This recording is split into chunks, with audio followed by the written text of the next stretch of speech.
Taxminlarga ko'ra 2040-yilga borib, yer yuzida plastmassa bilan bog'liq ifloslanish hajmi 3 barobarga ortadi. Oqibatda har yili jahon okeanlariga 23 milliondan 37 million tonnagacha plastik chiqindilar tashlanishi kutilmoqda. Shu kabi plastik idishlar ayrim kundalik ehtiyojlar uchun zarur.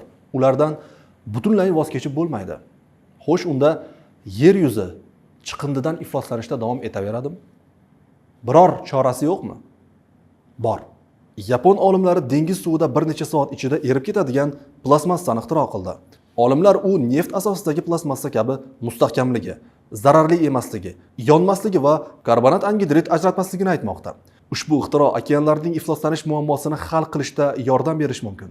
Tokio yaqinida joylashgan Vako shahridagi laboratoriyada tadqiqotchilar plastikning kichik bo'lagi 1 soat davomida aralashtirilgandan so'ng sho'r suvda g'oyib bo'lganini namoyish etgan.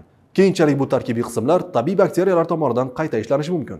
Bu esa suvdagi hayotga zarar yetkazishi va oziq-ovqat zanjiriga kirishi mumkin bo'lgan mikroplastiklarni hosil qilishdan saqlaydi. Bildirilishicha, yangi ixtiro qilingan material ustiga maxsus qoplama surtilgach, oddiy plastik kabi ishlatish mumkin. Hozirda olimlar aynan shu qoplama usullarini mukammallashtirish ustida izlanish olib bormoqda.